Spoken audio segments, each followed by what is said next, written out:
दोस्तों, ये कहानी एक ऐसी पुलिस इंस्पेक्टर की है जिसके बारे में यह कहना बेहद ही मुश्किल था कि उसकी हत्या हुई है या उसने आत्महत्या की है। हत्या और आत्महत्या में उलझी इस कत्ल की गुत्थी को अंत तक पुलिस सुलझाने में नाकामयाब रही, लेकिन एक पुलिस इंस्पेक्टर की हत्या की पूरी कहानी आज इस कहानी के माध्यम से आपको बताएंगे। तो चलिए दोस्तों, चलते हैं और जानते हैं पूरी कहानी। लेकिन उससे पहले नमस्कार दोस्तों, मैं एडवोकेट आरडी आपका चैनल पर स्वागत करती हूं और उम्मीद करती हूं कि आप सब लोग स्वस्थ होंगे, सुरक्षित होंगे। दोस्तों, सबसे पहले यही कहना चाहूँगी कि अगर आप अपने इस परिवार में नए हैं या अभी तक आपने चैनल को सब्सक्राइब नहीं किया है तो सबसे पहले आप चैनल को सब्सक्राइब कर लें और हाँ, बेल आइकन प्रेस करना ना भूलें फर्दर नोटिफिकेशन के लिए। और इसके साथ ही कहानी में लास्ट तक बने रहें और कहानी के बारे में आपकी क्या राय है कमेंट करके ज़रूर बताएं। तो चलिए दोस्तों, आपका समय नहीं लेते हैं और जानते हैं कि आखिर ये पूरी कहानी है क्या। मां पद्मावती ने मौके पर मौजूद रहे लोगों से पूछताछ के बाद रूपा की हत्या करने का आरोप लगाते हुए कहा कि उसके शव को पंखे से लटकाया गया था। पंखे और पलंग की दूरी काफ़ी कम थी।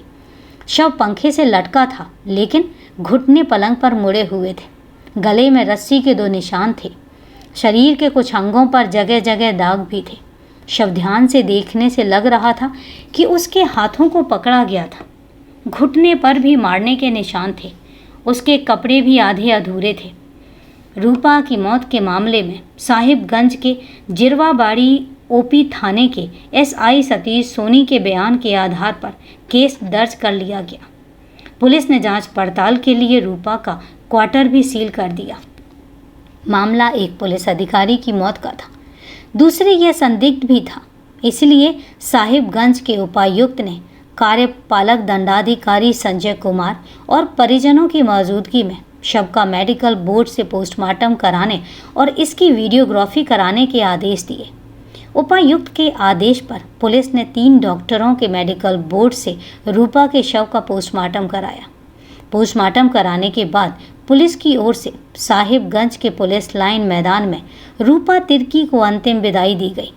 सशस्त्र पुलिस की टुकड़ी ने उन्हें सलामी भी दी।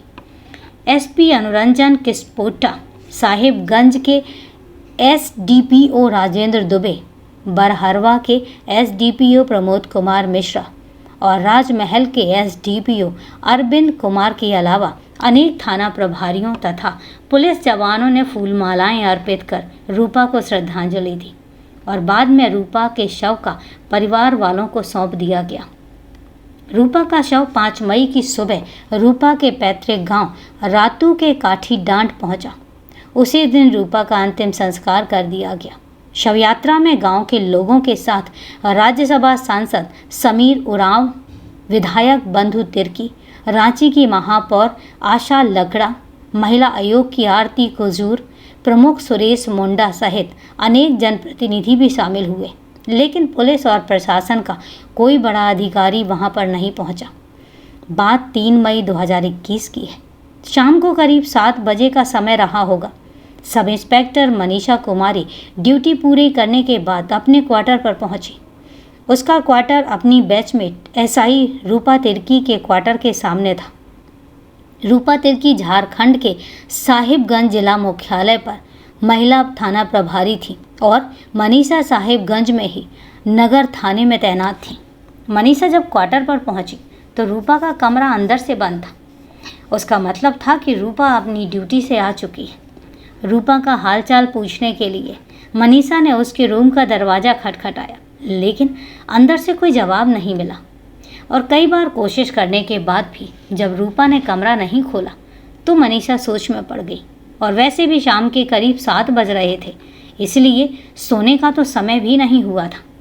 मनीषा ने आसपास के लोगों को बुलाकर एक बार फिर रूपा को आवाज़ देते हुए ज़ोर से दरवाज़ा खटखटाया, लेकिन इस बार भी कमरे के अंदर से कोई हलचल नहीं हुई। आखिर मनीषा ने दरवाज़ा तोड़ने का फैसला किया। लोगों की मदद से दरवाज़ा तोड़कर मनीषा जब कमरे के अंदर घुसी तो रूपा पंखे के एंगल से एक रस्सी के सहारे लटकी हुई थी। यह देखकर मनीषा हैरान रह गई। उसने एक पुलिस अफसर के तौर पर रूपा की नब्ज टटोल कर देखी लेकिन उसमें जीवन के कोई लक्षण नजर नहीं आए। एक बारगी तो वह सोच में पड़ गई कि क्या करे और क्या ना करे। फिर उसने सबसे पहले एसपी साहब को सूचना देना उचित समझा और सूचना मिलने पर साहिबगंज एसपी अनुरंजन किस्पोट्टा, एसडीपीओ राजेंद्र दुबे और दूसरे पुलिस अफसर मौका वारदात पर पहुंचे। पुलिस अफसरों ने मौका मुआयना किया। रूपा ने फांसी लगाकर खुदकुशी कर ली थी।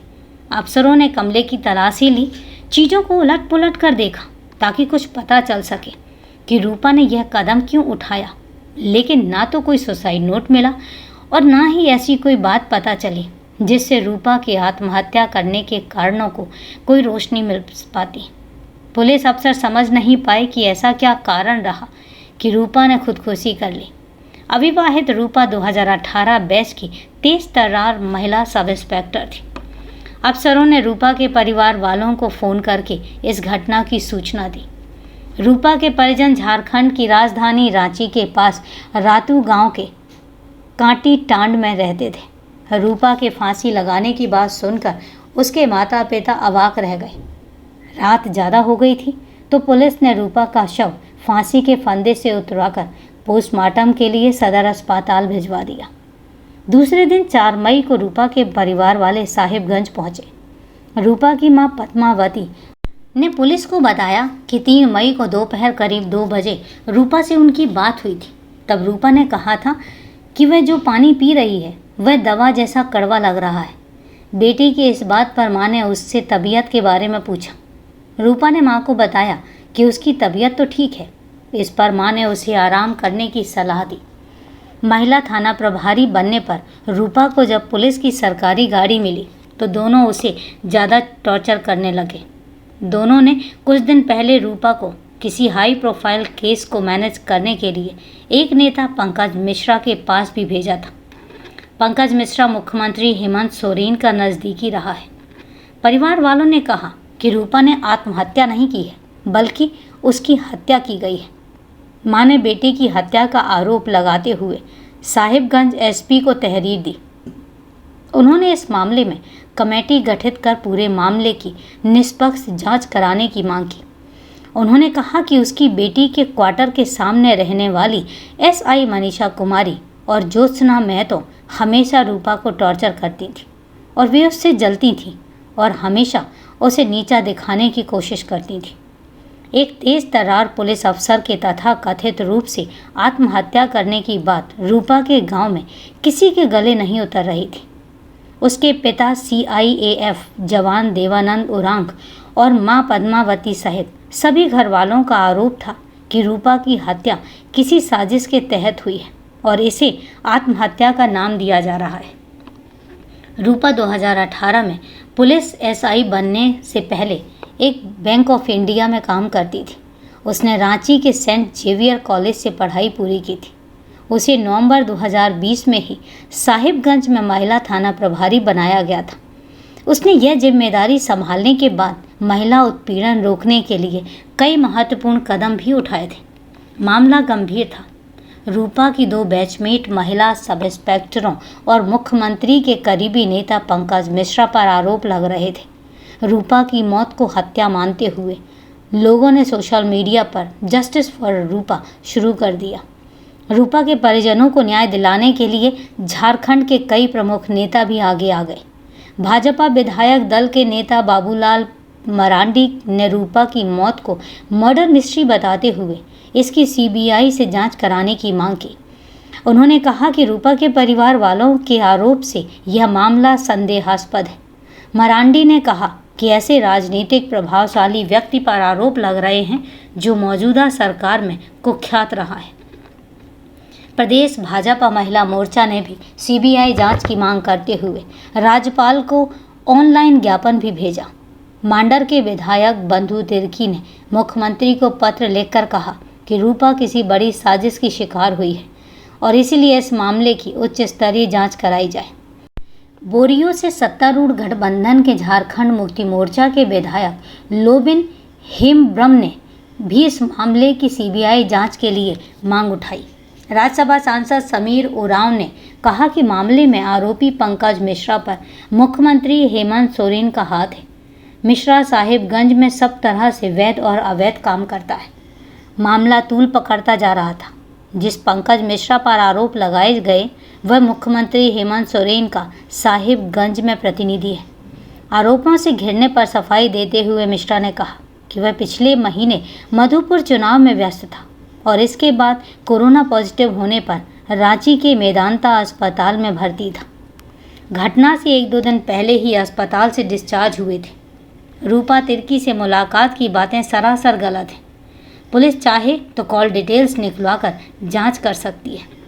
भारी राजनीतिक दबाव पड़ने पर पुलिस ने मामले की गति तेज कर दी। एसपी ने इसके लिए डीएसपी मुख्यालय संजय कुमार के नेतृत्व में एसआईटी का गठन किया। एसआईटी में बरहड़वा एसडीपीओ पीके मिश्रा, इंस्पेक्टर राजेश कुमार और 2 महिला पुलिस अधिकारियों को शामिल किया गया। जांच अधिकारी जिरवाबाड़ी थाने के एसआई स्नेहलता सुरीन को बनाया गया। मौके के हालात देखकर पुलिस इसे आत्महत्या मान रही थी, लेकिन रूपा के परिवार वाले इसे हत्या बता रहे थे। सोशल मीडिया पर भी मामला बढ़ रहा था।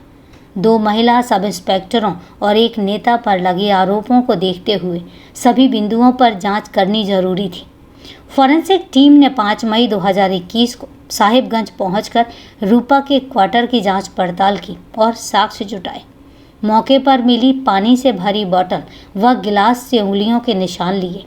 कई दूसरी जगहों से भी फिंगरप्रिंट लिए गए। पुलिस जांच पड़ताल में जुटी थी और इसी बीच एक ऑडियो वायरल हो गया। चर्चा रही कि इस ऑडियो में रूपा तिर्की के पिता और एक युवक की बातचीत है। यह कोई और नहीं, रूपा का बैचमेट एसआई शिव कुमार कनौजिया बताया गया। यह ऑडियो सामने आने पर पता चला कि रूपा का शिव कुमार से अफेयर चल रहा था। ऑडियो में रूपा के पिता उस युवक से रूपा की शादी के संबंध में बात कर रहे थे। युवक बातचीत में रूपा को समझाने की बात कह रहा था ताकि वह कोई गलत कदम ना उठा ले। ऑडियो सामने आने के बाद यह मामला ज़्यादा उलझ गया। एक पुलिस एसआई की संदिग्ध मौत का मामला होने के कारण झारखंड पुलिस एसोसिएशन ने भी इसकी जांच शुरू कर दी। रांची से एसोसिएशन के प्रांतीय उपाध्यक्ष अरविंद प्रसाद यादव, संताल परगना प्रक्षेत्र मंत्री हरेंद्र कुमार, रविंद्र कुमार, पप्पू सिंह, जिला उपाध्यक्ष सुखदेव महतो, सचिव सह मंत्री शमशाद अहमद आदि ने साहिबगंज पहुंचकर मामले की जांच की। इन पदाधिकारियों ने प्रताड़ना के आरोपों से घिरी रूपा की बैचमेट एसआई मनीषा कुमारी और ज्योत्सना से भी कई घंटे तक पूछताछ की। पुलिस ने मामले की तह तक जाने के लिए रूपा के मोबाइल फ़ोन की जांच कर कॉल डिटेल्स निकलवाई और उसके व्हाट्सएप मैसेज, चैटिंग, एसएमएस और वीडियो वगैरह देखे तो उसे पता लगा कि उसने आखिरी बातचीत अपने बॉयफ्रेंड शिव कुमार कनौजिया से की थी। रूपा ने शिव कुमार को कई मैसेज भी भेजे थे। शिव कुमार झारखंड के चाईबासा जिले में टोकलो पुलिस थाने में तैनात था। शिव कुमार से पूछताछ करनी जरूरी थी और इसलिए एसआईटी ने उसे साहिबगंज बुलाया। इस बीच रूपा के परिवार वालों की मांग पर जांच अधिकारी स्नेहलता सुरीन को बदलकर राजमहल इंस्पेक्टर राजेश कुमार को इस मामले की जांच सौंप दी गई। आदिवासी समाज की प्रतिभाशाली महिला पुलिस एसआई रूपा तिर्की की संदिग्ध मौत की उच्च स्तरीय जांच की मांग को लेकर पूरे झारखंड में लोग आंदोलन करने लगे। छात्र संगठन, महिला संगठन और आदिवासी संगठनों के अलावा सत्ताधारी दल कांग्रेस सहित विपक्षी दल भाजपा, जनता दल, आरजू आदि ने इस मामले की सीबीआई जांच कराने की मांग सरकार से की। सत्ताधारी विधायकों ने कहा कि इस घटना से आदिवासी समुदाय में आक्रोश है। सोशल मीडिया पर रूपा को इंसाफ दिलाने के लिए अभियान चल रहे हैं। इससे सरकार की छवि भी धूमिल हो रही है। लोग हमसे सवाल पूछ रहे हैं कि इसकी जांच होगी या नहीं। ऐसी हालत में सरकार को सीबीआई जांच के पीछे हटना नहीं चाहिए। झारखंड प्रदेश भाजपा अध्यक्ष और राज्यसभा सांसद दीपक प्रकाश ने रांची के पास रातू गांव में रूपा के घर पहुंचकर पूरे मामले की जानकारी ली। बाद में उन्होंने कहा कि यह हाई प्रोफाइल मामला है। इसमें मुख्यमंत्री के संरक्षण प्राप्त लोगों का हाथ भी है और इसीलिए झारखंड पुलिस से न्याय की उम्मीद नहीं है। रूपा होनहार लड़की थी, उसे धोखे में रखकर मार डाला गया। झारखंड में आगे किसी आदिवासी बेटी के साथ ऐसी घटना नहीं हो, इसलिए इस घटना से पर्दा उठना जरूरी है। आंदोलन बढ़ते जा रहे थे। रूपा को न्याय दिलाने के लिए महिलाएं प्रदर्शन कर रही थी, कैंडल मार्च निकाल रही थी। वहीं पुलिस की जांच में नई नई बातें सामने आने का मामला उलझता जा रहा था। साहिबगंज पुलिस और झारखंड सरकार की बदनामी भी खूब हो रही थी।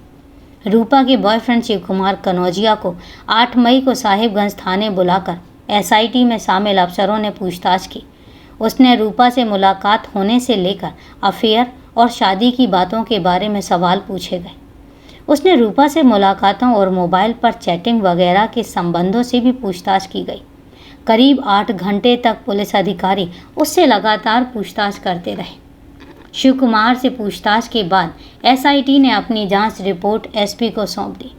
इस रिपोर्ट के आधार पर साहिबगंज पुलिस ने 9 मई को एसआई शिव कुमार कनौजिया को रूपा की खुदकुशी का जिम्मेदार मानते हुए गिरफ्तार कर लिया।